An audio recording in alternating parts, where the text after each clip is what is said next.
রাজিম বিসমিল্লাহির রহমানির রহিম। মাননীয় স্পিকার, আপনাকে ধন্যবাদ। ৭১, ৯০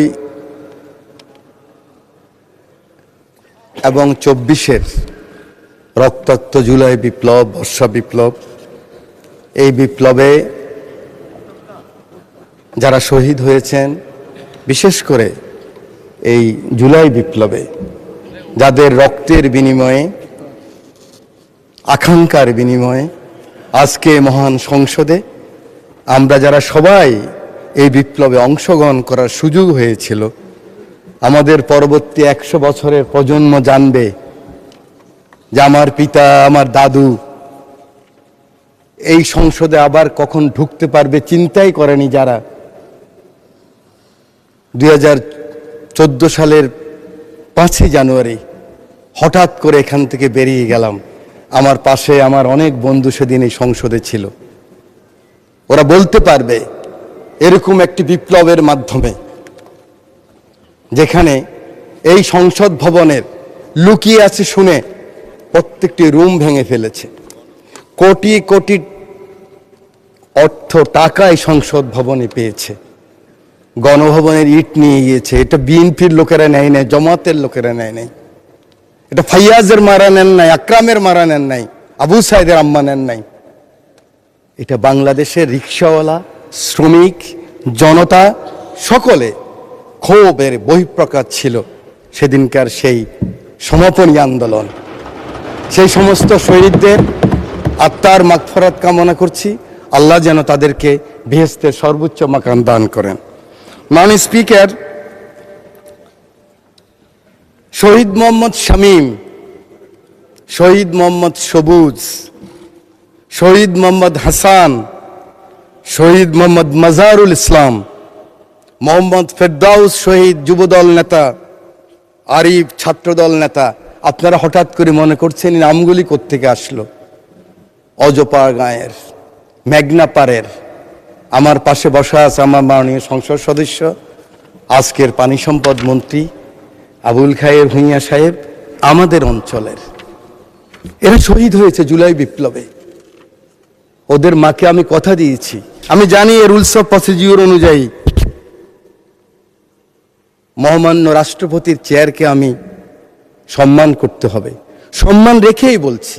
ওই চেয়ারকে ধন্যবাদ দিচ্ছি, ও প্রতিষ্ঠানকে, কিন্তু মহামান্য রাষ্ট্রপতিকে, ব্যক্তি শাহাবুদ্দিন সুপ্পু সাহেবকে আমি কিন্তু ধন্যবাদ জানাতে পারলাম না বলে আমি দুঃখিত।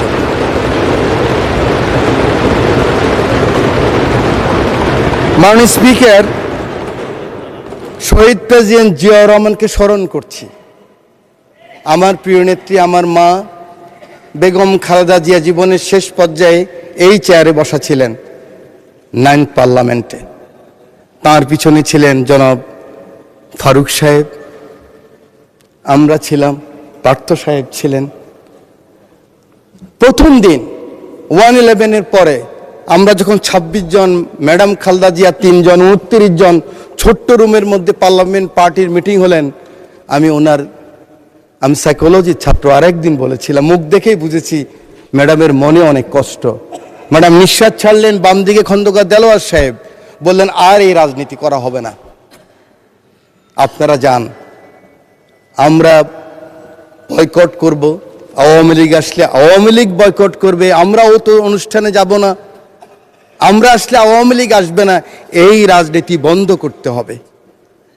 5 জনকে পাঠালেন, আমরা সেখানে গেলাম ও তো অনুষ্ঠানে। সংসদ শুরু হলো, 1.5 মাসের মাথায়, বিশ্বাস করেন আমার মা সংসদে বসার মতো ভাষা এই পার্লামেন্টে ব্যবহৃত হয় নাই। এরকম টোকেন দিয়ে দিয়ে সংসদ নেতা ছিলেন ফ্যাসিস্ট, এই চেয়ারে বসা ছিলেন হাসিনা। উনি টোকেন দিতেন যুব মহিলা লীগের নেত্রীদেরকে, কিভাবে মন্দ বলা যায়, কিভাবে তারেক রহমান সম্বন্ধে মন্দ বলা যায়, কিভাবে খালেদা জিয়া সম্বন্ধে মন্দ বলা যায়। তারপরে সেই সংসদে আমরা ছিলাম। আজকে আমার নেতা শহীদ প্রেসিডেন্ট জিয়াউর রহমান রাজনীতিটা শুরু করলেন কিভাবে, গ্রোম করলেন কিভাবে, আমি তখন স্কুল থেকে কলেজে এসেছি। উনি ছাত্র, শিক্ষক, সাংবাদিক, সমাজের বিভিন্ন স্তরের মানুষকে নিয়ে গেলেন, সাংস্কৃতিক কর্মীদেরকে হিজবুল বাহারে, সেখানে তাদের সাথে আলোচনা করলেন। আমার সুযোগ হয়েছিল, আমি ফার্স্ট ইয়ারতে সেকেন্ড ইয়ার উঠলাম বিশ্ববিদ্যালয়ে। উলসি যদুনাথপুরে নিয়ে গেলেন আমাদেরকে, চট্টগ্রাম বিশ্ববিদ্যালয় থেকে ফার্স্ট সেকেন্ড যারা হয়েছে। 8 ঘন্টা ছিলাম। ওই হাতের স্পর্শ, ওই কথা, ওই ভীষণ এখনো মনের ভিতরে ভাসে। হয়ে গেলাম জাতীয়তাবাদী শক্তির একজন সৈনিক। আল্লাহ এই দুই নেতা এবং নেত্রীকে বেহেশতের সর্বোচ্চ মাকাম দান করুক। সময় নেই, বলতে পারবো না, শুধু বলতে চাই, আর কত যুদ্ধ, আর কত তর্ক, আর কত বিতর্ক, আর কত ছোট করা। এই সংসদটাকে আসুন না সকলে মিলে, সকলের সংসদ, আকাঙ্ক্ষার সংসদ, বাংলাদেশের 16 কোটি 17 কোটি মানুষ যে সংসদ চায়। আমি এখানে যত কথাই বলি, আমি মনে করি আপনাকে ঘায়েল করেছি, আপনি মনে করেন আমাকে ঘায়েল করেছেন, কিন্তু বাংলার কৃষক, বাংলার শ্রমিক, বাংলার জেলে সে কিন্তু বোঝে আমার কথা সঠিক না আপনার কথা সঠিক।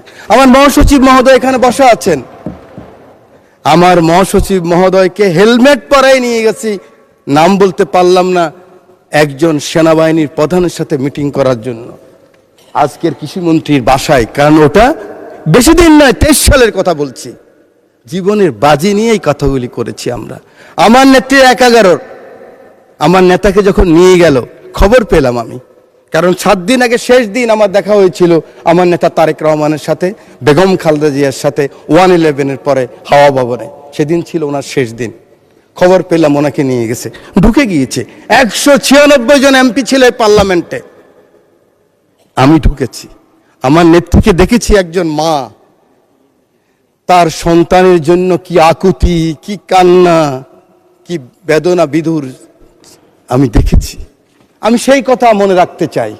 আজকে আমরা অনেকে আছি, কিন্তু ষড়যন্ত্র বন্ধ হয়নি। জাতীয়তাবাদী নেতাদেরকে বেঁচে থাকতে হলে অনেক যুদ্ধ করতে হয়, ঐক্যবদ্ধ থাকতে হয়। আমরা সকলে আসুন একমত হই।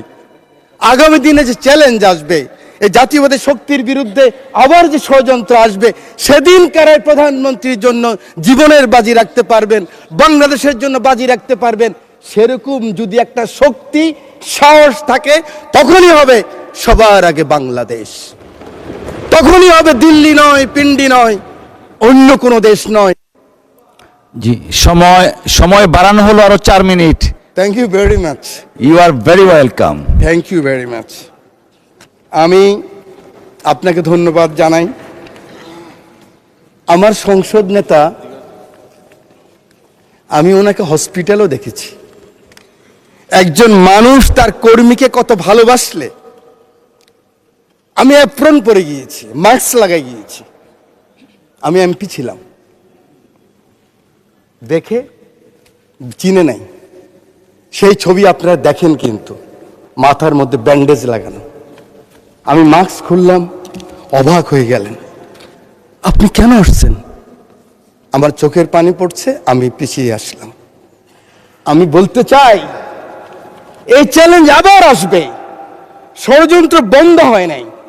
আমরা কে কত বড় হব, কোথায় যাব, কি নিব, কি হব, সেটা বড় কথা নয়। বড় কথা হলো এই চ্যালেঞ্জ গ্রহণ করতে হবে।